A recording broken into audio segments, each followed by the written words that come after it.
Welcome back for another helping of oysters, clams, and cockles, bringing you the best TV shows and movies weekly in an easily digestible podcast packed with laughs by me, Ross Boland, and my dear friend Mr. Barrett Dudley. Barrett, I am wearing my Magneto-style protective helmet to keep my head from exploding, but I see you must have left yours at home. That is correct. I'm kidding. I have no helmet. I'm vulnerable. Very vulnerable. Well, what I do have on is a bolo tie and Lucchese's, which is a reference that you don't understand yet, but by God, you sure will as soon as you step foot back onto the clamstone and just look up at that Montana sky, see some stars twinkling, look down back at your feet. Every damn and you week. say, God, I mean, if there was warm piss in my boot, I don't even know what I'd do with it. Would I toss it out? I don't know. Maybe I'd just mace myself with bear spray. But either way, I can't wait to understand all these references whichever from way Yellowstone. Whichever way you go, Ross, you'll know one thing: you're in Big Sky Country, baby, and boy, it sure feels good. But does it? Does it? It doesn't sound like it feels good. It sounds horrifying. Once you get it out of your eyes, it's all fine. It's not so bad then. Yeah, man. I don't want to. We're obviously going to get there, but wow, what a head-popping episode. Yes, on today's show, we will be opening first with everyone's favorite segment, Tidbits and Such with Barrett, and then it'll be time to discuss The Boys Season 2 finale. We're going to do a little shorter episode this week. I'm getting rocked by allergies. We're going to bring back Lovecraft Country and Yellowstone next week, and we'll make many more Big Sky Country jokes, and I'm sure I'll get to see someone get maced in the face and perhaps some other very interesting things on the next two episodes or few episodes of Yellowstone that we cover. We'll let y'all know how many we're getting to via social media or something. But today's the day to focus on The Boys. The Boys. Season 2 finale, and I'm very excited to talk about that. But first, this episode of OCC is brought to you by Birddogs, makers of the most comfortable all-purpose shorts in the world. You can literally wear them to do anything, anywhere, at any time. They're gym shorts with a built-in silky soft inner liner that makes underwear completely obsolete. And now they make pants as well with built-in underwear and without it if you're afraid of chains and you're a coward. They're incredible pants. Nobody will know that you're 1,000 times more comfortable than they are in your Birddogs pants while they wear normal, pathetic, sad, and uncomfortable pants. Shockingly comfortable, like you're walking around Winnie the Pooh style with the top on and nothing on your bottoms. That's what it's going to feel like, but you will have shorts or pants on. Rest assured, they'll be Birddogs. Incredible. Dry faster than a bathing suit. You can hit a workout, jump straight into the pool in your Birddogs, get out, dry off in the sun, wear them to drive around in your Tesla because you have a Tesla now, then drive that Tesla back home and wash it with your golden retriever Elvis because you're wearing Birddogs and you can do anything. Go to birddogs.com, and when you enter the promo code DRAGON at checkout, you'll get a free pair of nunchucks so you can defend yourself from the soup terrorists. Nunchucks are back. Birddogs.com, code DRAGON, free nunchucks with your order. Enjoy your Birddogs. You will never want to take them off. They're a safe space for all your most valuable possessions. And now it's time for Tidbits and Such with Barrett. Oh, yeah. Do you have any such bits and tid before I launch? I could technically throw one out. It would be a Such Bits and Tid in the form of a recommendation made by producer Myrriah through me as her vessel for communication. Okay, so we'll wrap this up into to my first tidbit. It's perfect to go along here. So we'll with my such bit. Yeah, it's everybody knows that right now it's Creepy Month. Trademark. Creepy Month. Copyrighted. Hashtag Creepy Month. Hashtag Creepy Month. And I love that nobody knows what to say. Spooky season got so overly done and ruined that now none of us know what it's just Halloween. It's just October. Just say that. No, we're gonna go with Creepy Month here. Sorry, Creepy Month. We had Robot Month, now it's Creepy Month. Okay, we have months. We got months, man. Mini calendars. Yes, it's tremendously creepy. It's I'm creeped out. Perfectly splendid. That's another reference that you probably don't get yet, but wow, anybody watching Bly Manor will. Okay, so I heard some complaints about the Bly. Anyway, continue. Let's talk the month of creep here. We did a great episode on Patreon last week where we just talked horror in general. We talked about favorite villains, favorite scary people, mostly related to movies. characters from horror. Characters from horror movies. We also talked about best horror movies for dates. All that was great. Great fun. Creepy talk. Good creepy talk. Real good creepy talk. Was called Time to Get Spooky with It. Probably should have been called Time to Get Creepy with It. Well, I can there's change always that, next right? week. There's always next week. Okay, good point.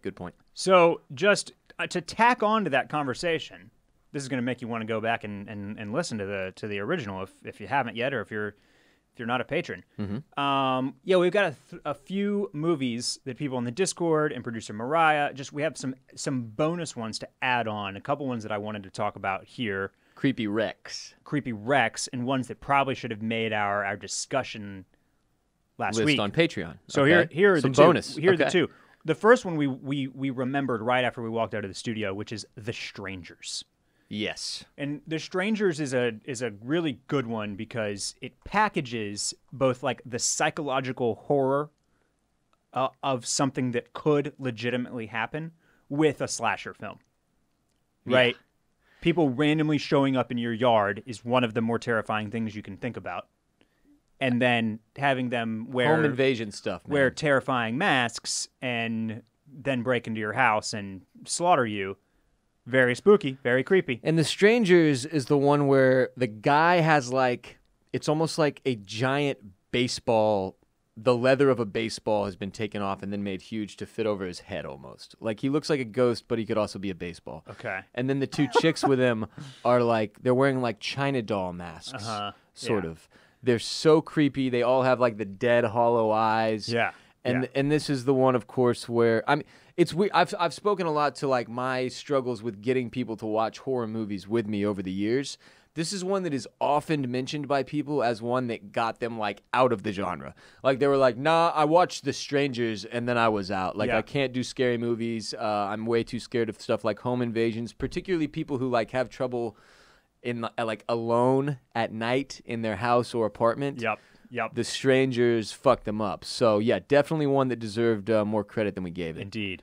And then another one that was mentioned, I believe this was on Twitter. Which was 0, the credit we gave it. Is The Hills Have Eyes. Oh, yeah. Which was kind of combined some of we were big on Texas Chainsaw Massacre, specifically one of the ones from our adolescence, which focused on a group of sexy high schoolers who were definitely played by 25-year-olds. Yeah. And a very, very nasty Leatherface. Yeah. But Hills Have Eyes kind of had that the same visual effect where these people are very creepy. Plus it included some of the weird cannibalism, backwoods type, inbreeding stuff, weird shit. It's another thing that we didn't touch on too much last week is genres of horror where this is an area where you don't want to find yourself. Yeah. Which is exactly what happens in Texas Chainsaw Massacre, as right? Exactly. Or Jeepers Creepers, or just some of the backwoods area where there's no hail. The sheriff's probably involved. Exactly. Yeah. Exactly. Yeah, you don't want that, Barrett. There's some scenes like that in Tom Ford's Nocturnal Animals, which is not exactly a horror movie, but definitely a thriller. That scared the hell out of me at different points. Yeah, there's another one where somebody's chasing you down in a truck in the middle of nowhere. Was it Joyride? Yeah, Joyride. The classic Paul Walker film, Joyride, where they're chased by the 18-wheeler for the whole movie. They can't outrun this goddamn 18-wheeler. That is Joyride. Yeah, okay. 2001's Joyride. Yeah, so The Hills Have Eyes. I bet we saw that in theaters together. You know they made 3 of them? Wow. Was Paul Walker in all 3? No, I don't think so. Okay. Rest in peace. Imagine going to see Joyride 2. Continue, Barrett. Anyway, The Hills Have Eyes, definitely a good one for that type of you shouldn't have gone here. You're in a bad spot. You're in a bad spot. Which also should be noted, I think that's been remade 3 times. There are definitely sequels to Hills Have Eyes. There's a 1977 one, a 2006 one, and 2006 is the one that Barrett's referring to. Yes. Yeah. Mm-hmm. Yeah. Mm-hmm. Yes. The Hills Have Eyes, another very creepy film for hashtag creepy month. Then describe the one that Myrriah was just telling us about. Yeah, so producer Myrriah has another horror movie suggestion. It's Jeff Barnaby's Blood Quantum. Actually, Myrriah, if you want to, do you have the ability to pop on and describe the premise as you did for me before the show? Or are you at your desk at all? I'm here, yeah. There she is. Hello. Hello, producer Myrriah. Share with us your movie recommendation for the episode. So Monday was also Indigenous Peoples Day, so I was looking up particularly films that I might want to enjoy this week, right, to help provide some funding in their pockets. So yeah, Blood Quantum. Jeff Barnaby is a very well-known horror filmmaker in Canada. He's screened at like Toronto and quite a few other film festivals. But Blood Quantum is specifically about a zombie apocalypse outbreak wherein indigenous peoples are immune to the virus. Ooh. So there's a nice lots little of twist on the classic virus outbreak correct genre. And then a total twist on white people then trying to beg for assistance. To the reservations. Correct. Okay. Yeah. Blood Quantum is a 2019 Canadian horror film. I don't know if I've ever seen a Canadian horror film, period. But I bet I have. Through all the random ones I've watched, I bet I've watched a Canadian horror film at some point. Or they were at least filmed in either Toronto or Vancouver, because everything films there. For tax purposes. Definitely seen one that's filmed in absolutely. Almost every scene that's ever in New York is actually in Toronto. Really? Oh, yeah. Yeah. Like, if you walk around cuts. downtown Toronto and downtown Vancouver, you'll see scenes from, like, Constantine and from, what was the other big Keanu one? The Matrix. Not that John one. Wick? John Wick. Tons of stuff filmed. Oh, wow. Yeah. Nice. Anyway, the more you know. Another horror movie Canadian recommendation. films. Yeah. Jeff Barnaby's Blood Quantum. Very good. We love Canada. Shouts to all of our Canadian members of the Clam Fam. Our neighbors to the north. Also, shouts to Tyler Nation. Here are a couple from the Discord as well. This one was specifically recommended for you, Mr. Ross Bullen. Oh, wow. Would You Rather? It's available on Netflix. It stars Bill Paxton. And Wace Mindu says that he doesn't want to claim it's a good movie by any means, but it is one of his personal favorites just from the premise. Now, I know that you sometimes just dive into some of these schlocky, weird, off-brand horror movies on Netflix. Have you seen the cover? You've not watched it. I have not watched. Well, hold on. Nope, I've seen this. I watched this movie. Yeah. God, I suck. Okay, this is a really fun one. I'm 100% behind Mace Windu in the Discord here. The Court is strong.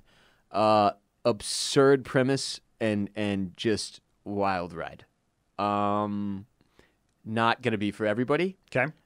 As you can tell from the poster of the film, it says, "Would you rather?" and there's a woman's eyeball, and she is holding a razor blade up to it. Which should give you somewhat of an idea of what you're in for when you watch this film. Yeah, pretty much all the Netflix horror films that they market, that they push towards the front of their horror genre thing, that have good posters or pictures. This one's, come on, I wasn't gonna not click on that at some point. This sounds like a very Saw-like. It is. Right? It is definitely. That's fair. It also features noted former adult film star Sasha Grey. As a character, I can say nothing else. Shouts to Sasha Grey on Entourage. Entourage character as well, Sasha Grey. They really worked in a porn star there for a while. Probably oddly enough, one of the first. Well, that's not true at all. I guess there was like a wave in the 90s of the first like popular porn stars, but she was one of the big names for a few years there. That sort of there's only a couple that ever bubble up out of that industry. I would say that she was like all the way the mainstream. main one that like really did try to make some headway into crossing over from hardcore pornography to full-blown acting. Yes. Yeah. And I think this is the furthest she got. And I'll say she does okay. Okay. But that's, again, I can't say much else. Rest in peace, Bill Paxton as well. Yes, of course. And great recommendation from Mace Windu there. Good one. And then Timmy.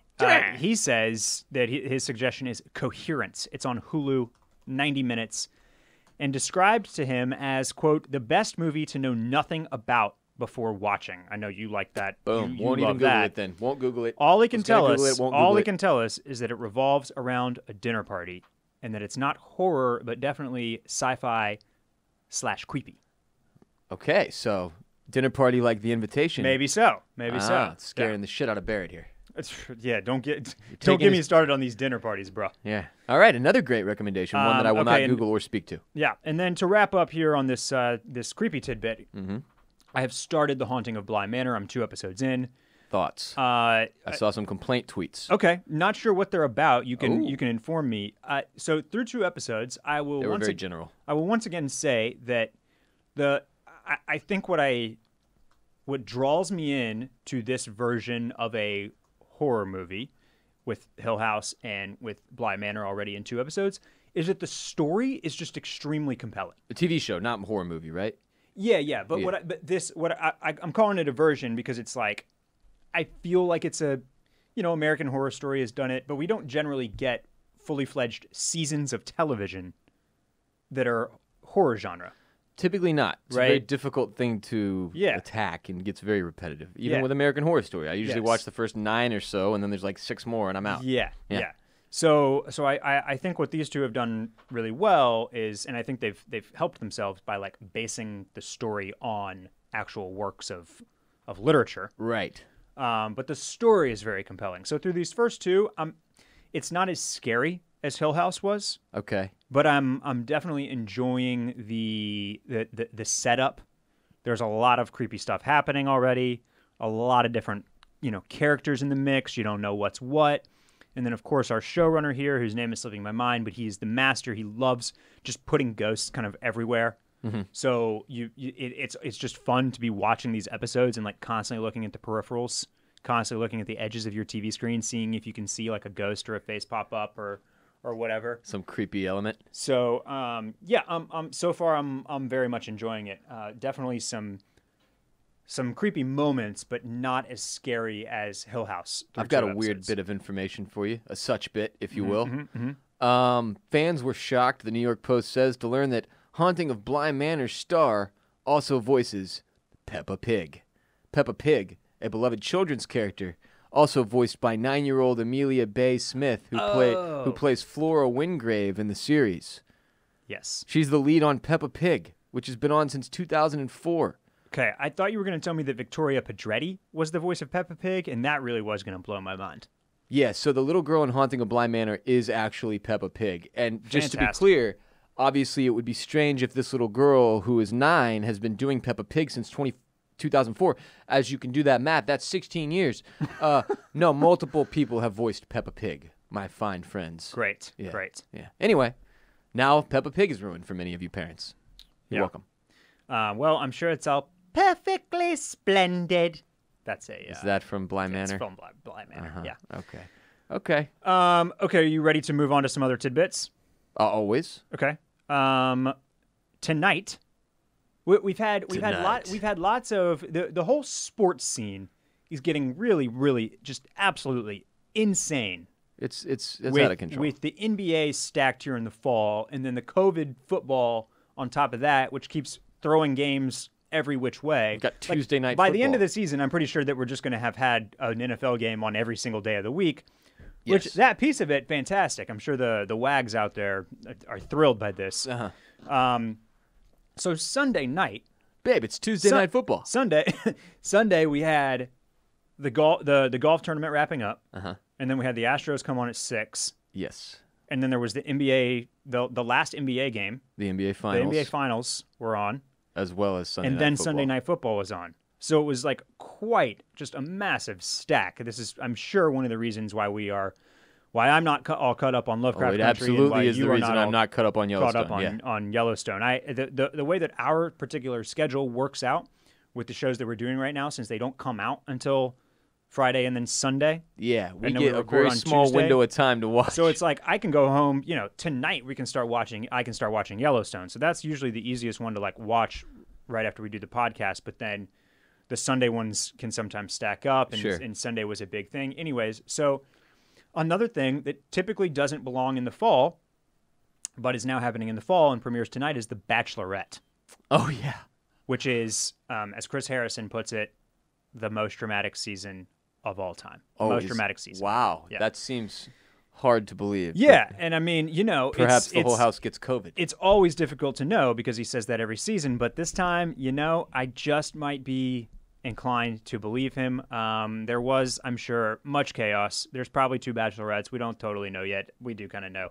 That premieres tonight, and it's Tuesdays instead of Mondays because they are not going to break up millions of relationships across the country by putting it on its usual Monday night and trying to compete with Monday Night Football. Interesting. Yeah. So they didn't think through that there could be Tuesday night football. They didn't think about this whole Tuesday night football thing. And Wednesday night football, and Thursday night football, and Friday night football, and Saturday night football, and football. Yeah. So, yeah, hey, just something to look out for. We'll definitely be tuning into that. So look for it here to pop up on Tidbits and such. Barrett giving us periodic updates. This was leading into another question, though, which is, tell me which shows right now you and the lady are watching together. Very good question. I don't know if any of the ones. Or are you guys just like about to throw out your TV because you don't even watch TV anymore? We've been hitting docs. Okay. But mostly like I'm trying to think of what we watched recently. We've been hitting movies, too. Is she involved? Is she a Bachelor Nation fan? No. Okay. Thank fucking God. So you've dodged this once again. Yeah. I hit that in college once, and I'll be frank, it wasn't pleasant. So I don't think I'm ever going to go back to a relationship that requires me to watch The Bachelorette. It's just not my bag. Mm-hmm. I fully understand that there are millions and millions and millions of you who thoroughly enjoy the show and the drama and the chaos and keeping up with it every year and laughing at it. I understand that. But it was just like, it's one of those things that I got a couple seasons of it in college where I was just like, I can't do this. And I've been out ever since. But no, and also just like the way our schedule is now with this year in particular, sure, it doesn't really lend itself to me like dedicating the time to watching TV as much with the significant other. It's going to be tough for them in fall. They smartly, and I don't know if they did this on purpose, but Bachelor season consumes all the months where there is no football. So it's very normally it brilliantly stacks up that way, where The Bachelor starts right at the end of football playoffs, and so you don't have the Monday games anymore anyway. Right. And then you go into The Bachelorette, which is usually springtime, and then Bachelor in Paradise, which is summer. So you have like it's Monday Night Football, and then it's Bachelor season for us Monday heads out there. Got you. But yeah, it will be interesting to see just how it does ratings wise with when it's just in the fall season. And so not only is it competing with like more like TV shows, actual TV shows, but also sports and football and college football. And we've seen some of the results of this pandemic, with the movie industry. And obviously there was a lot of big news over the last few days with Disney and their sort of shift away from the way they see it. The movie industry is going to change, and they are going to focus more on streaming, which is something that we have spoken to a little bit. What is going to be the reaction from some of these bigger production companies? And Disney is shifting their focus to Disney Plus and to streaming and trying to ensure that they have because essentially you can't invest where there is uncertainty, right? How do you put hundreds of millions of dollars into these new films when you don't even know where they're going to come out, right? So Disney has their answer. They have their own service, just like Netflix. They don't need to. You don't hear Netflix worrying about what's going to happen with the movie theater industry, do you? There's a reason for that. They have their distribution platform already. They can crank out as many movies as they want. Disney is now focused on building toward getting that direction. It was big news in the stock world. It was big news in the entertainment world. We've seen the impact on the movie industry. What's it going to be with television? I'm curious. In particular, network TV like this that is typically, as you would call it, appointment viewing, right? Where when The Bachelorette is on, you watch it when it's on. Do you not? Or do you DVR it often? But it's a DVR or you watch it when it's on situation. Yes, and it does. Now, it comes onto Hulu the very next day. I wonder how many. I'm sure a lot of people watch it that way too. Now, it is generally, for many people, it is a show that you watch and you tweet on about Monday night because it's very much a live-based event. You want to be part of the conversation. You want to be part of the live tweeting, or you start it 30 minutes late so that you can get through some of the commercials. But you talk about like the dreadfulness of it all. The toughest part is that watching it live, requires a 2-hour dedication. It's so long, dude. Shit ton of commercials. And so it's really nice to watch it the next day, even though you miss out on all the hubbub. But you just blast through it in an hour 20 and no commercials, and it's much better. And that makes more, because what I was going to say is you're a guy who, if a movie's over 2 hours, we got a problem. Yeah. Bachelorette and Bachelor fandom is a massive time commitment. Yes. That's Dude, there were episodes of that show that I watched where we were a fourth of the way through, and I was like, it's almost over, right? Like, they can't. And they went 3 times long, like 2 hours they'll go. It's chaos. They'll be like, special edition of The Bachelor, 4 hours. And there's an after show, too. And then you're watching Chris Hansen interview the whole fucking cast after the season finale for 15 hours. It's madness. Yeah. Anyway, enough Bachelorette talk. But I actually you've brought another such bit and tid right to the forefront here, because I had actually not heard about this Disney reorganization, and it is very interesting. Now, what it sounds like is that investors are pressuring them to invest more in streaming because that is what is certain at the moment, and they want to make sure that they have that locked down as well. Now, this makes sense for a few reasons, I think, for them. Disney Plus is already very successful, but it could be even more successful. Mm-hmm. And 2020 kind of got botched for them a little bit because we were supposed to get this year. We were supposed to get the one with Winter Soldier and the other guy played by Anthony Mackie. Is this a Marvel thing? Yes. Yeah. You know I don't. And we were supposed to get WandaVision, and we were supposed to get they were supposed to start releasing these the tentpole franchises of the streaming service, several of which were Marvel-based. So I think that they definitely want to get their ducks in the row and make sure that for whatever happens in 2021, what they can count on is the streaming service. And I think that is doubly, it's not just the movies.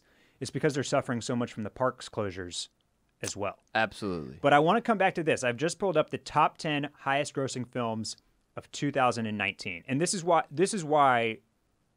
that this reorganization makes sense now, but it's still a little bit surprising, and why I still don't think that they're not abandoning these movies, man. Because they had 1, 2, 3, 4, 5, 6, 7 of the top 10 highest grossing films of 2019 were Disney films. Avengers Endgame, The Lion King, Frozen 2, Captain Marvel, Star Wars The Rise of Skywalker, Toy Story 4, and Aladdin. Sure, but if you've got no guarantees, and they each made over $1 billion. So like, oh wow, that's you're talking $7 billion of revenue right there. Like, they might have that over to the side and on the back burner right now while this all shakes out. Oh, for sure. But you don't think they're going to try to get that $7 billion back in 2022? That was always the question, right? There's so much there, and when it's pumping and the movie industry is out and we can go to theaters, it's all good and gravy for these big ass production companies pumping out $100 million films that bring in $1 billion. But the uncertainty and the not knowing when, and Tenet sort of trying, and then now we're seeing more and more theater issues and closures, and Disney shifted. I mean, they laid off 28,000 people or something like that. That was just based on it was clear they weren't going to be able to open any Disneyland parks in California. Yep. So, I get what you're saying, and yes, I hope it's a short-term, obvious move right here. If you're Disney, where else do you focus? Like, clearly that should be the focus. Yeah. But longer term, I hope you're right. It's just that with the uncertainty, man, right now, you're right. They have to go the other way. If you're an entertainment company, and you're relying on two things for your biggest, or two of your biggest money makers are people getting into amusement parks, which is not a thing that's going to happen, and then people getting into movie theaters, which is not a thing that's going to happen. Yep. But you also have a massive streaming division that had a pretty successful launch with Disney Plus. Of course, this year has been weird for everybody and boggled, and I don't know that they're getting the kind of hype they wanted for like Mandalorian Season 2 yet. Maybe we'll see more. But that comes out at the end of this month, I believe. Yeah, that's fair. And what did we say when Disney Plus first came out? We were like, this is a very well-made platform. It is, in terms of like the feel, the user-friendly nature of it, the catalog. I was very happy with it all. The ability to go through these 50 movies from my childhood in the form of the vault, all that different shit, awesome. But where they lack is I'm not going to Disney Plus on a daily or weekly basis to see what's new. Yes, I do that with Netflix. No, what's at the top? That's what I'm Where saying. are the new things they're promoting? And that's what they're investing in. Yes, exactly. And I definitely hear you on this. And as confident as I am about these movies returning, if not by the second half of 2021, then definitely in 2022, I'm not saying that it's not going to be ugly, man. Like, we're talking Disney and Marvel here, so just to make the comparison, it's going to be the superhero in the final boss fight that gets its ass kicked and is bloody as hell and has all the armor ripped off. Yeah. And then, like, one last time climbs to its feet. Like, there will be companies will shutter, studios will shutter, a lot of movie theaters will go away. There will be pain. I just saw a local report that, like, even though there are 3 draft houses open, they're not paying their rent on the Mueller one and haven't paid it since April, and they're just like letting it shake out. Like, because I mean, just pandemic general talk. That's the landlord's suing now, but like, what's the if Alamo is just like, okay, see ya, who's going to take the lease over? Nobody. Right. So they have to work out some deal with them. Which that's a thing. Both people are screwed. Yeah, that's obviously a thing with a lot of industries in the country. Yes, it is. It will be a battered industry for sure, but I do believe that people will go back to movie theaters eventually, just because the industry already shifted to where what we're mostly going to theaters for anyway is the big action movies and Tenet and Marvel and all that type of stuff. So like, if those are the only movies that we're really going to see anyway, then like you probably need less theaters in general. And so the shifts and the changes will be there. There's definitely going to be some natural trimming of the fat too. I just can't imagine a world where we're not going to movie theaters to see big movies. A couple times a year or whatever. Right. It might be that they have to find a way to build movie theaters in a way that are more cleanly, that are more long-term. Sure. That are going to work in this world where we're more conscious of this potential threat of a pandemic or a viral disease like this that's an issue, and that can shut down economies and rock industries. Maybe that's something that, anyway, we're yet to sort of see, right? We're still in the midst of that. But obviously a big piece of news there regarding Disney's reorganization and the way that they're at least short-term going to be handling the problems in the entertainment industry. Yeah, very, very big industry news there. Any more tidbits and such? Yeah, my last one here. It's time for my weekly discussion about SNL. Yeah. How is it going? Well, are you aware of what happened this weekend? No. Okay. So the host was Bill Burr. I'm aware. Are you a Bill Burr fan? I am yes, I would argue I'm a Bill Burr fan.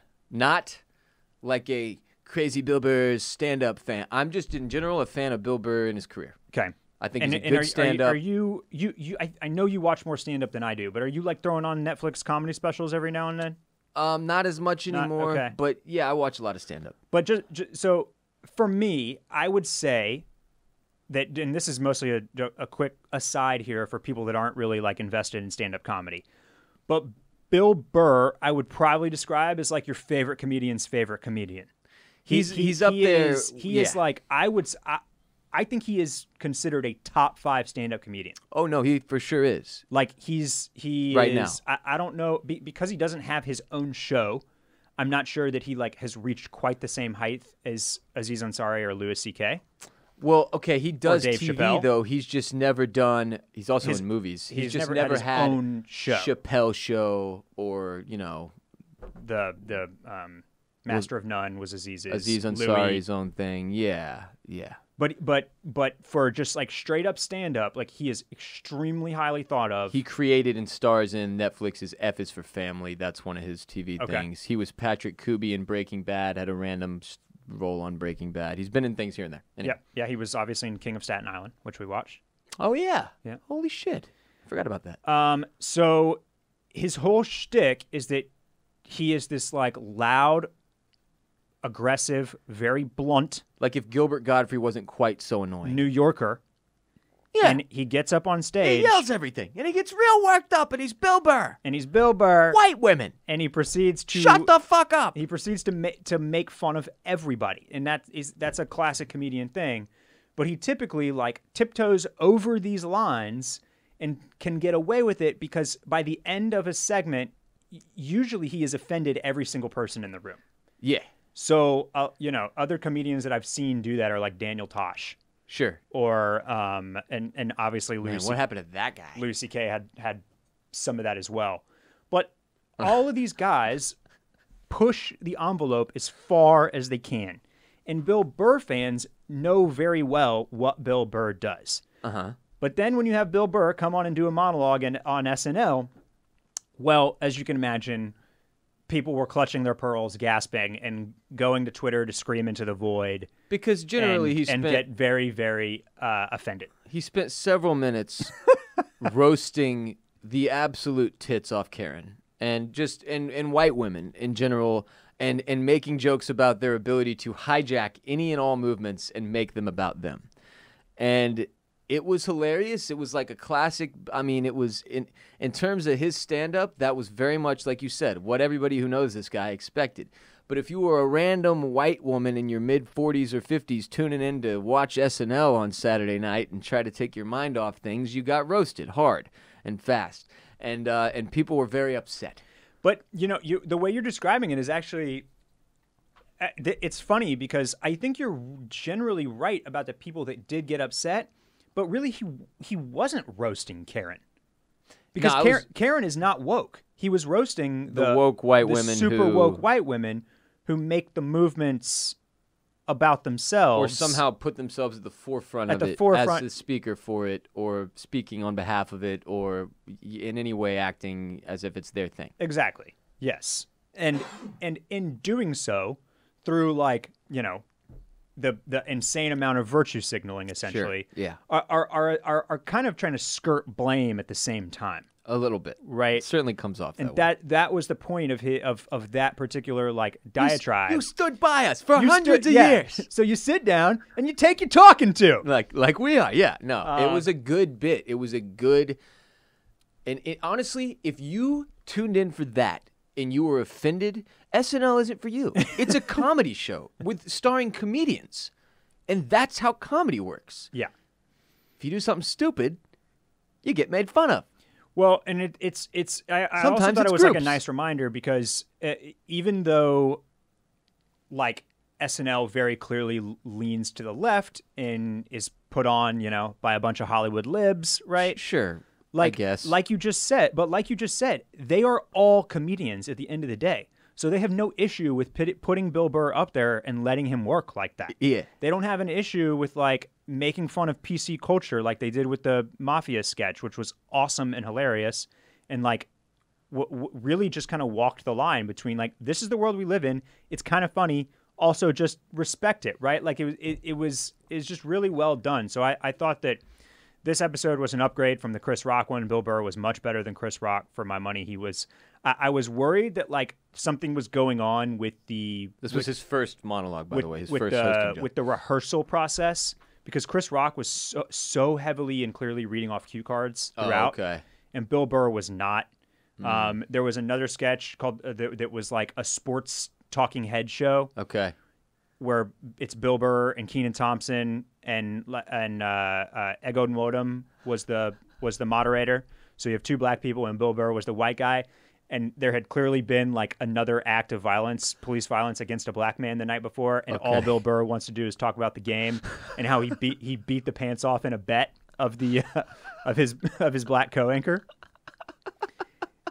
And so he's he's set all this stuff up to roast this guy, but the moderator and Kenan are trying to be super serious about what happened last night. And so he's trying to backpedal on all of this. It was just really I thought they tackled stuff really well with this episode. Which has obviously been a massive issue for sports news coverage stations and stuff this year, to when every day there's a headline that seems to be life-threatening to all of us, or is, literally. It's tough to get out there and be like, the Knicks played like crap last night. Yeah. Nobody cares. Yeah. But I'm reading a couple of the jokes he executed, and oh my God. Honestly, I thought that the one that went after white women was really funny. The one that had me, and again, it's enjoyable if you are a fan of comedy to be sitting on the couch listening to a comedian, and you get that feeling where you're smile cringing and you're not sure if you're supposed to laugh. That's my favorite. That's the best, and you watch Bill Burr, you know that he's reveling in that moment. He just lives in that area. And you can feel that even the SNL crowd wasn't sure what to do. You're oh shit, that's really funny, but fuck, is it supposed to be? Because the one that had me more like that, where I was like, was when he basically said that we had given. Can I read it? Yeah, go. Can I read it? I'm guessing this is it.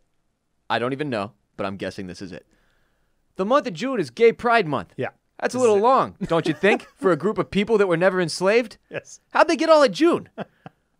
The black people were actually enslaved. They get February. They get 28 days of overcast weather. How about you hook them up with July? These are equator people. He just says shit that, like, and one of the first things that came out, because people were like, whoa, Bill Burr, you can't say all these things. And one of the first things that got brought up, you know what it was? That he's married to a black woman. Okay. Interesting loophole. Yep. Or is it? Or is it? Who makes these decisions? Not me. Thank God. Thank God. But Bill Burr clearly has, with the black community, more of an ability to tell jokes on their behalf or about them than a white guy who isn't married to a black woman. Yep. Or at least it would seem that way. I mean, yeah, you can call it whatever you want. We don't have the standing to again say whether this works or not. But we're both white guys. It's the pass, right? It's the hall pass. It appears. And so, yeah, man, that was in like it's simultaneously like it was those moments where you're like, wait, can he say that about black people? And then also, is the LGBTQ community going to get really riled up here by him saying that they shouldn't have? But here's the thing. That full here's month. the thing. So it was, if you were to listen to that joke and then walk away with it with the idea, wow, Bill Burr doesn't think gay people should have June as Gay Pride Month because they were never enslaved, and he thinks black people should have a better month in February because it doesn't have good enough weather for their month, then you're a moron. It's a joke. Yeah. You know what I'm saying? He's making jokes, you see, so that you'll laugh at them. But that piece of it was the one that had me like squirming way more than the white woman would. And in fairness, Bill knows, as a white guy, exactly what's going to make white guys squirm right now. Exactly. And like he knows we don't know what we're allowed to laugh about anymore. Yep. He knows people don't know what's funny or not funny right now and what's what. And this dude, and that's one of the things that makes him so good. It's always been one of the things that, and like you said, that I think keeps him in that realm of like top 5 guys, especially now that dudes like Louis and Aziz are out of that top 5 for me as a result of just horrible personal and career choices. And Bill Burr is somebody that I've never watched and come away like, you know, that was really over the line and really offensive to a group of people that really didn't need to hear that.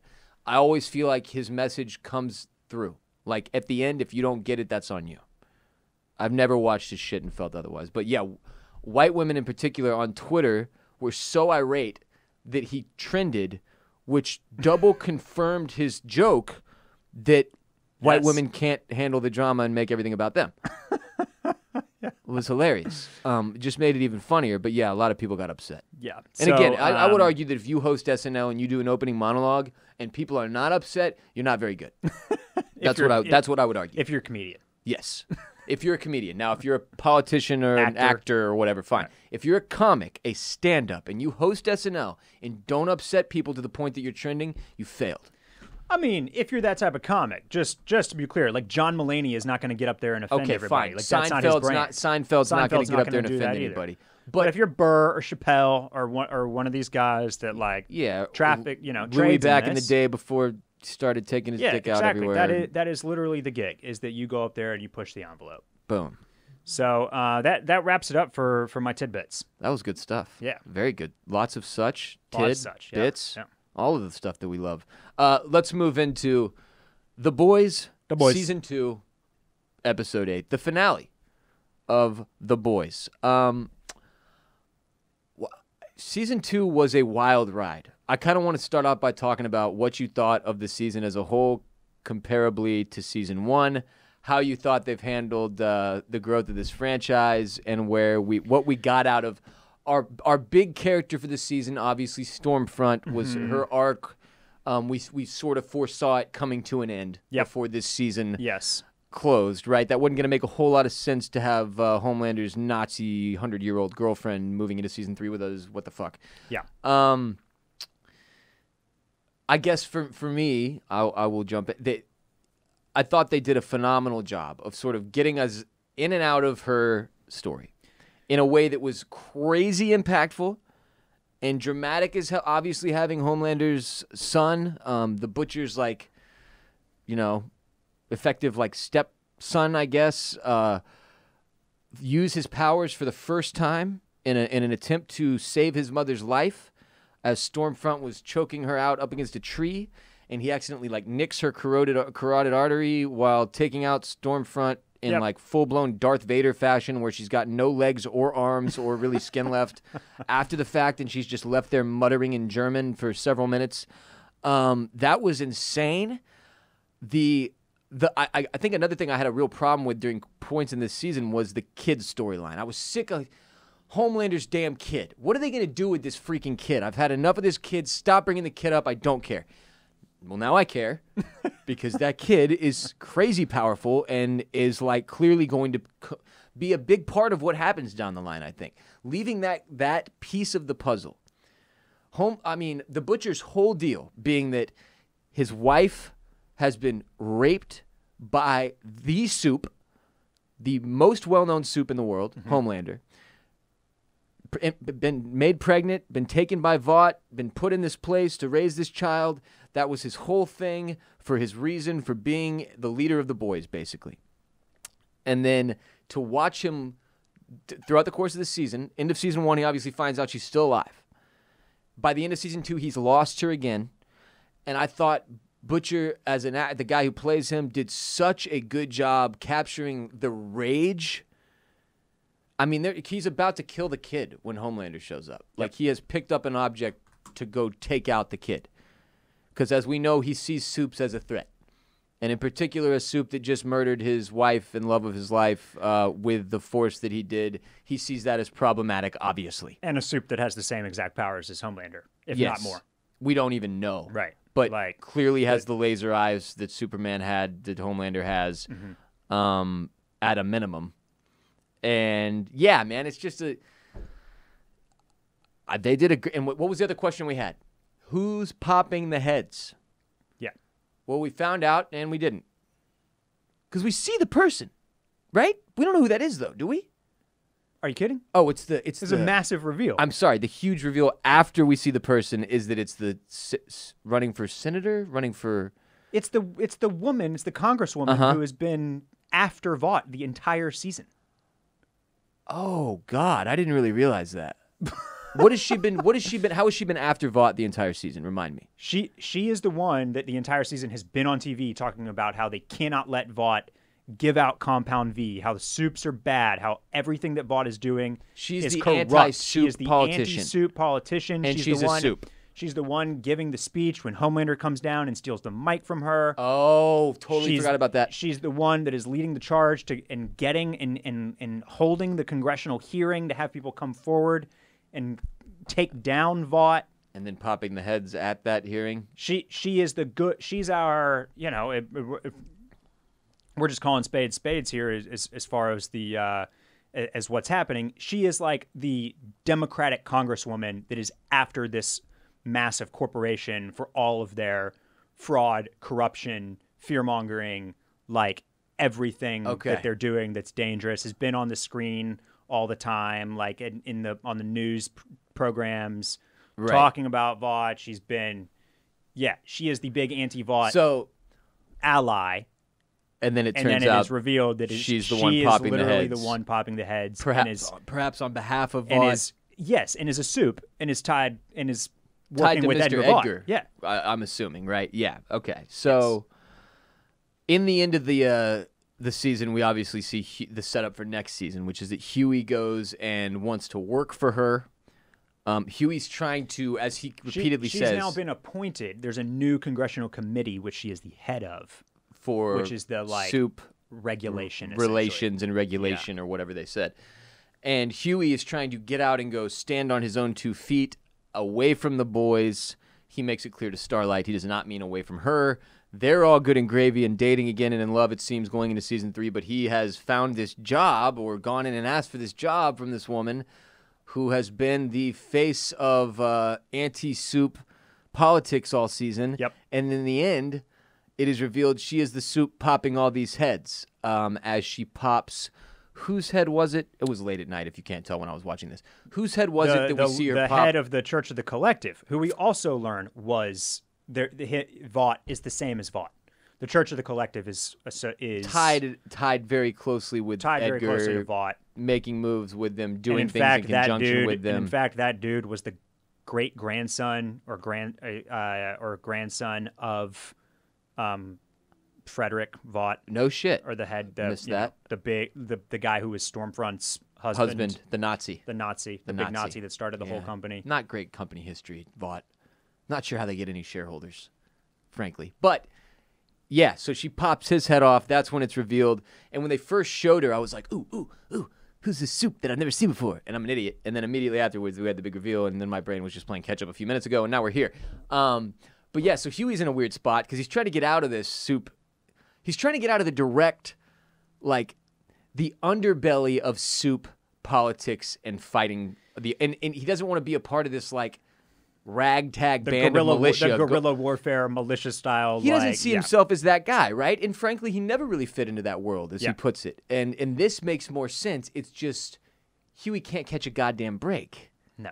And now he's got a head-popping soup as a boss who actually works for Vought, which clearly he'll come into get wind of at some point, and that will develop a further conflict. And we're all set for Season 3 and the ride that will continue.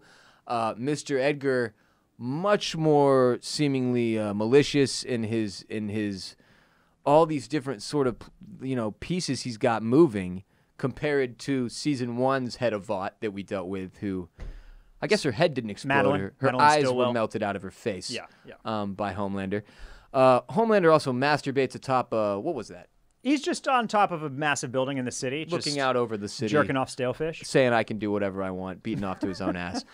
Fucking bizarre scene. Don't know how much more I need to watch people masturbate in this show. But other huge news. The Deep, he's not getting back into the 7. No. But, see, they had some but issues. A-Train is. They had some issues with optics, Barrett. There was this whole Nazi thing. They got to bring the black guy back in. Them doing this in a way that was like somehow politically correct and also analyzed the way that race is used by corporations and teams and in imaging and in marketing and the like. Was incredible. The head of the Church of the Collective there, like sitting on the desk casually with the Deep and A-Train in front of him and saying, "Well, it's very, it's very smart to be anti-Nazi right now." Just the way he was anti-Nazi. Yeah, as if that was like a decision. Yeah, right now we should definitely be against Nazis. That's the current climate. Yeah, no, we don't like Nazis right now. Was so perfect of a way to like throw that jab to every single company that is suddenly for Black Lives Matter and all over social media and making sure that in particular companies that have been directly a part of building the system which they are now saying they oppose, which is a lot of companies. I also, just to be clear, I thought it was a great parallel and a really nice jab. At the same time, I also don't necessarily think that the companies shouldn't be doing some of the stuff that they're doing. It's sometimes it depends on your motives. Sometimes forced action is better than no action. But if your motives are pure, then you're good. If your motives are that it's just about money and image and you're just using someone, then that's obviously not a good fucking Which is why the action behind all of the signaling, whether it's through your email campaigns or your social media presence or your press conferences or whatever, is like so important to pay attention. Continue paying attention to as this goes on, to make sure they're not just hollow, short-term, quick Band-Aid fixes to things, or image-based, optics-based instead of action-based. But it was super nice there. And just to talk about your first question, we kind of went into the plot here, the plot mechanics of the season. Yes, sir. Was how I felt about the season as a whole. And I mean, I thought it was phenomenal. I don't remember the last time that I left a finale of a season so pleased. I thought that this episode in particular did an absolutely amazing job of this, this gymnastics routine that every show has to do, where you simultaneously have to set up the next season. You have to give some sense of closure Right. of wrapping up the story that you were telling. Right. You have to leave some threads untied, but like knowing where they might go. You gotta tie up some other ones. You have to make us feel good about some stuff and worried about some stuff. You have to get your point across. You have to get all the characters a little bit of screen time here. Quite a balance you got to strike. So with a show like this, you're probably letting somebody go. In this case, it was Butcher's wife, which I also didn't see coming, but in hindsight makes sense. Yeah. And then you cap that all off with like two pretty good reveals.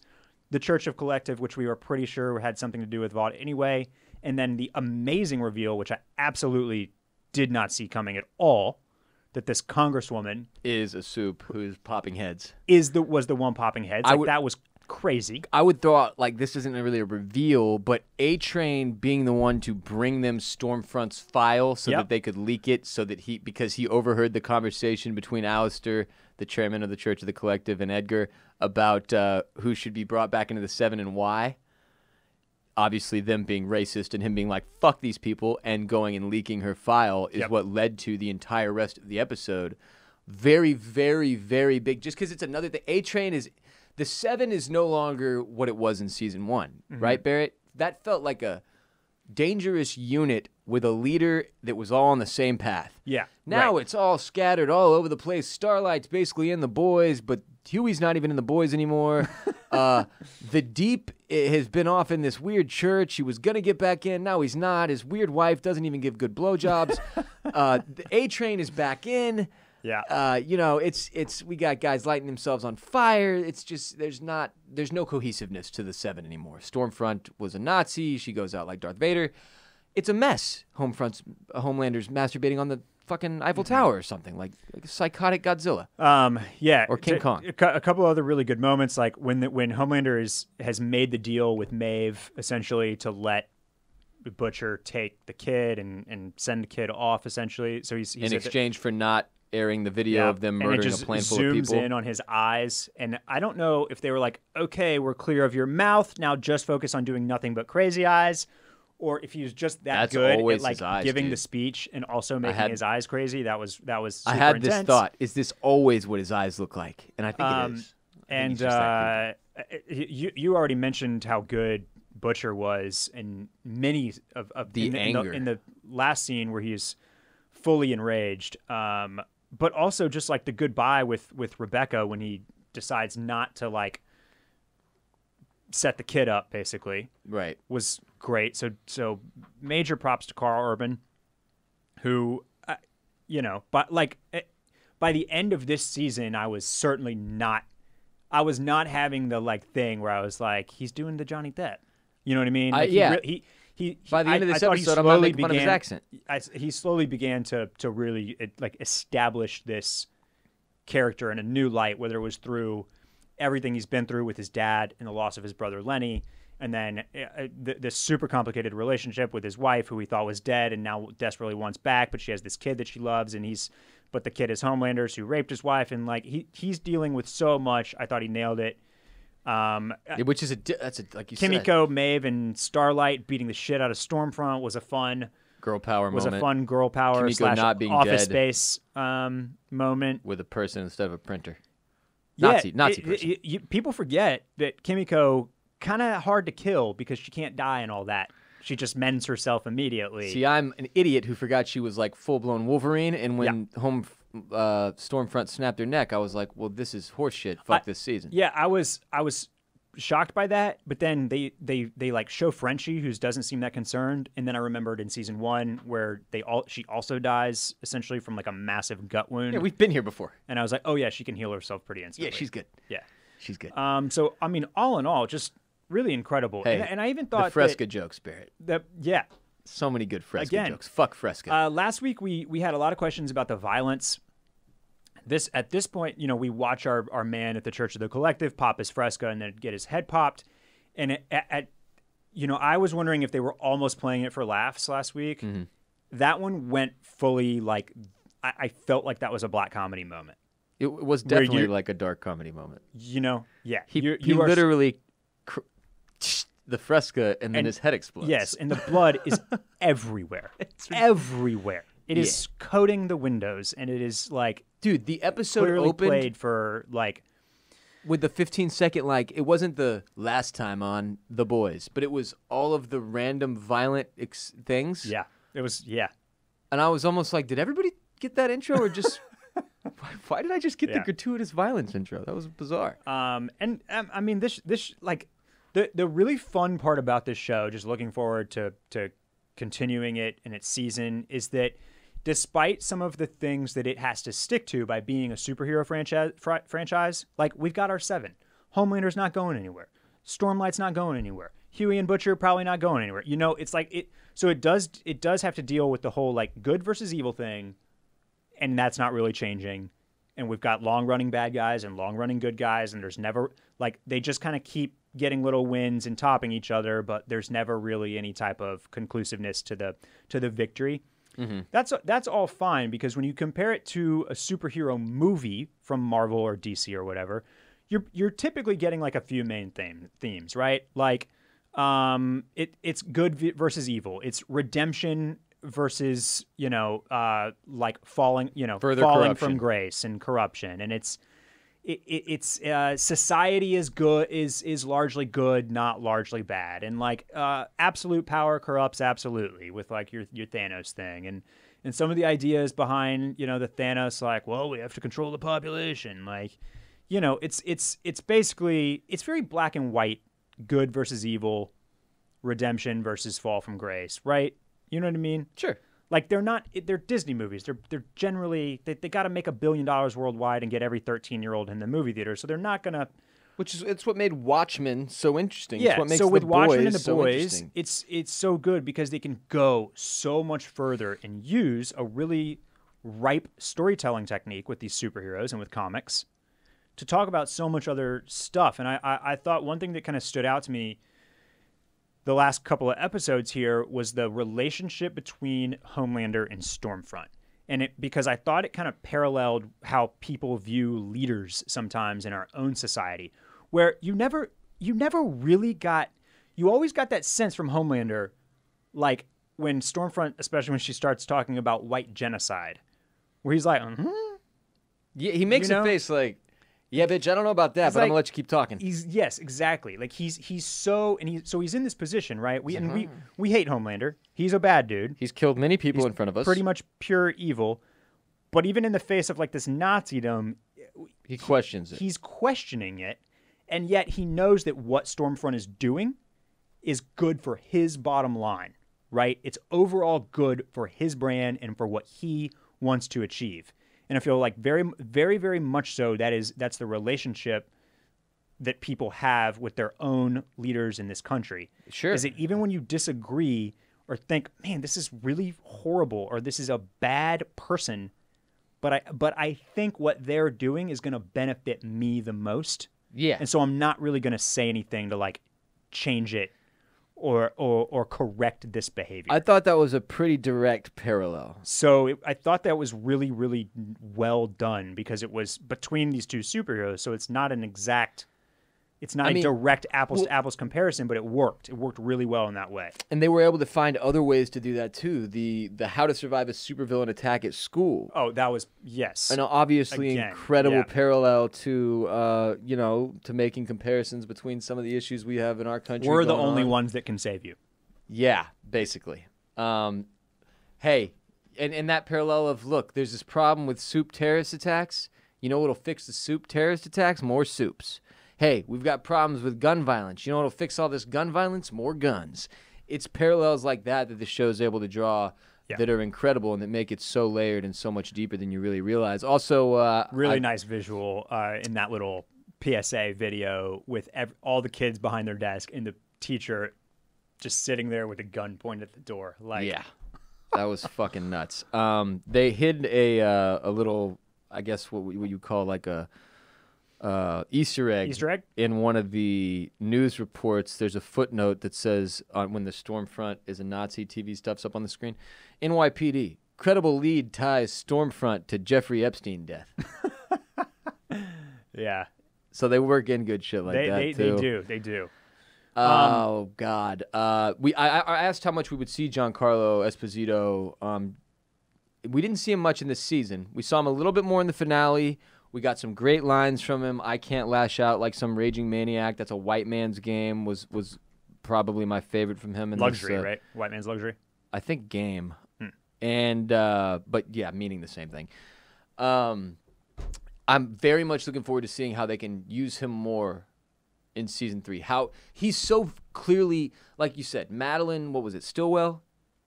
Season 1? I think so. She had her hands wrapped around things. She was middling around. Yeah, Sitwell. Sally Sitwell. She was doing shit. She was shaking. But this guy clearly has his hands in so many different places. He has so many different connections. We don't know to what degree he's connected to this congresswoman who's popping heads. We have no clue. And there's just so much more to play with there. They clearly brought him in with a longer-term role in mind, and I'm very excited to see how that unfolds because he is phenomenal. He was so good in Breaking Bad. He's been so good in Better Call Saul. He's been great on The Boys so far as well. And we have him as sort of our overlord of Vought still, right? So, yes. Now, just so that I'm going to pick a nit here. Mm-hmm. Pick one. I need Hollywood to stop giving Giancarlo Esposito so much work. Because this year alone, I'm getting Gus Fring, Moff Gideon, and Stan Edgar, all bad dudes that are all about their business. Because at the end of the day, it's business. It is business. Okay, so he's in The Mandalorian. I'm ruthless. But it's business. It's business, you see? It's business. I will cut your throat in this meth lab because of business. And he's like clearly the guy that everybody is going to for this is a bad man, but look how matter of fact and clear-headed and well-spoken. And he just uses common sense because it's ruthless business. Mm-hmm. So whether he is like leading an army of stormtroopers in The Mandalorian, or he's the head of Vought in The Boys, or he's a drug lord in Better Call Saul / Breaking Bad. I'm worried I'm getting oversaturated by Giancarlo Esposito. That's fair. And as he sat there having that conversation with the butcher, I wasn't scared of him. Mm-hmm. And I felt like that was because there was so I've much. seen too much Giancarlo Esposito doing this thing. That's probably a result of overexposure. Because he's great. He's very good at this thing that he does. But it is a similar type of character, yeah.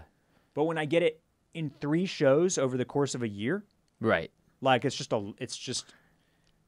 lot. I can tell you right now. I'm looking at The Mandalorian season 2's little rundown, and I think he's in every episode. Oh yeah, he is as Moff Gideon. So a much bigger character than we've seen him be in the past in The Mandalorian, where he was in a handful of episodes, couple 2, 3. Yeah.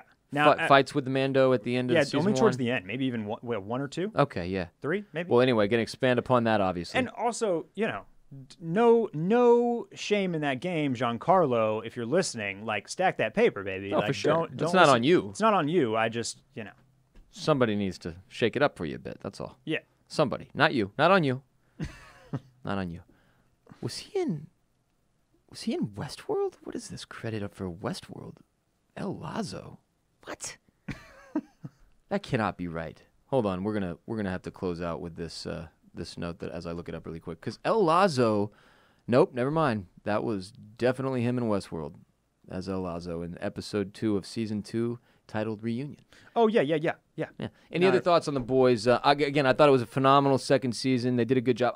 I'd like them to go 10 instead of 8. I don't think they're going to. I think they've got their format here, but that was a lot of fun, and it continued to grow this universe, this world with soups. And honestly, if you remember back to the beginning of the season, how much we were loaded up with like the soup terrorists and how there are all these soups in all these different places. They didn't really have to go too far into that or fuck with it at all for the finale. Nope. So that's very much something that's still on the table, big picture moving into season 3 as well. Huey, our main character, arguably, when it's all said and done, in a new spot, in a very precarious spot. Yeah, the reset here was nice because season 1 really bled into season 2. Sure. And for season 3, we know where some chess pieces are, right? Less of a hard cliffhanger, though. We've got the boy who's obviously going to grow up with scientists, just like in FBI and CIA agents, kind of just like Homelander did. Hopefully, maybe be a good guy though. Yeah, but his mom thinks he was going to be a good guy, Barrett. Exactly. So we got that, blowing in the wind. Who knows when we'll return to it? They could Sure. wait a little while. Wait Sure. till this guy's a teenager or whatever. Sure. And then we've got, kind of a new big bad here working with Vought and the Congresswoman. But, Mother's Milk, gets to go home, see his family. Everybody gets to... Huey is off looking for a new job here. Because they wipe all their criminal records clean. Yeah. Butcher is going to get that side funding from Madeline's new little...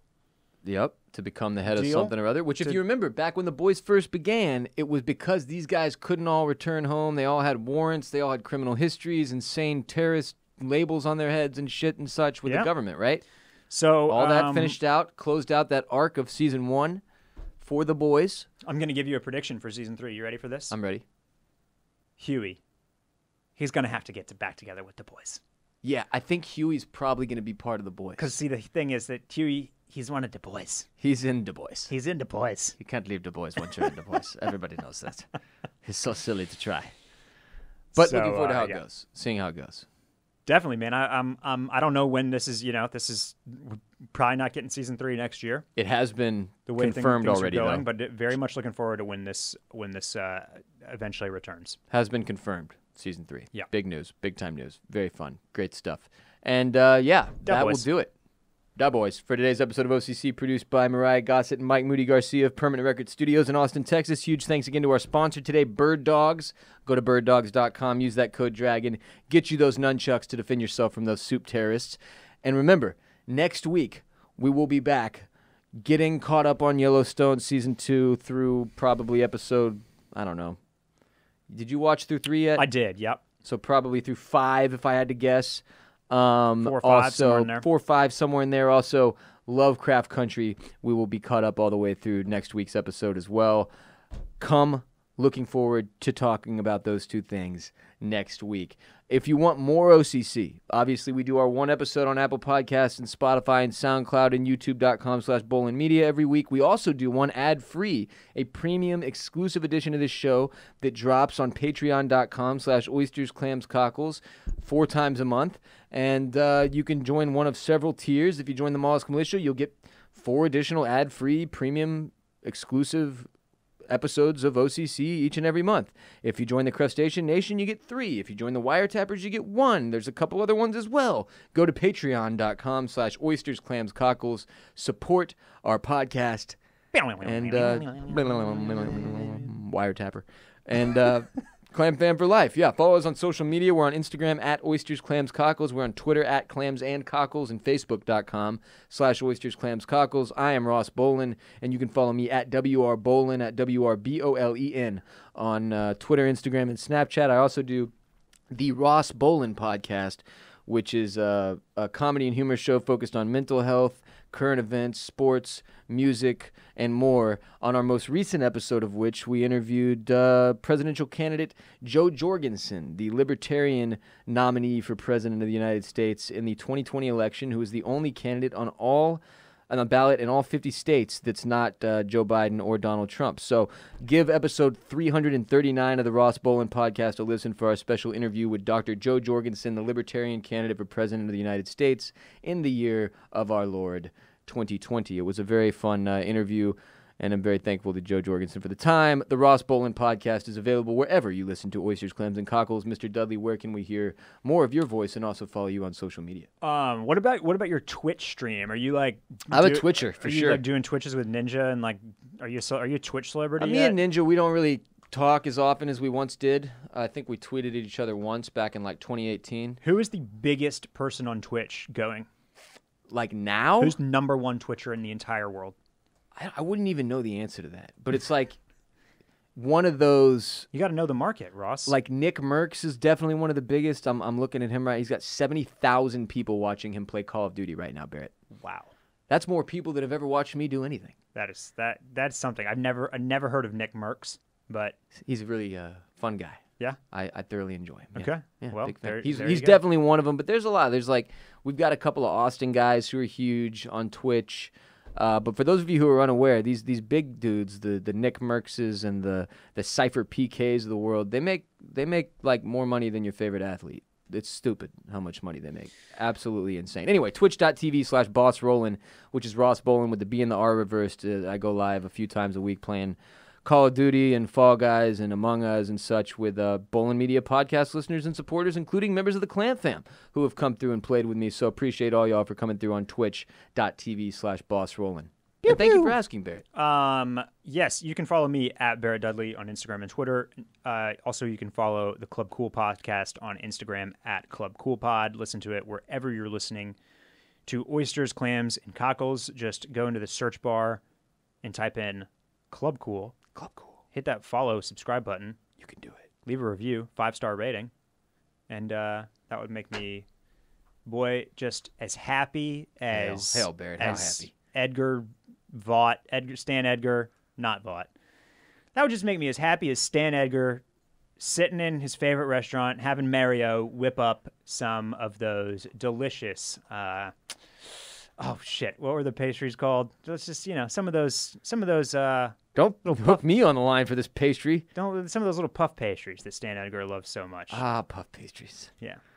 I have no idea what pastry he ordered, but I'm a fan of all pastries, frankly. Yeah, they were some type of little croquettes. Probably had like some ham and some cheese in them, something like that. Croquettes. Some whipped ricotta or some whipped Gouda, something like that. It's for guys who just are about their business. Yeah, you know? because I'm a ruthless guy, but it's business, Ross. I make practical, logical decisions. Yes, and sometimes based on the bottom line. And sometimes, many times, in fact, that does result in murder and death. And evil. mass death and evil. But the thing is, I'm just a logical, practical businessman. Bottom line. Go check out Club Cool. Follow Barrett and I everywhere.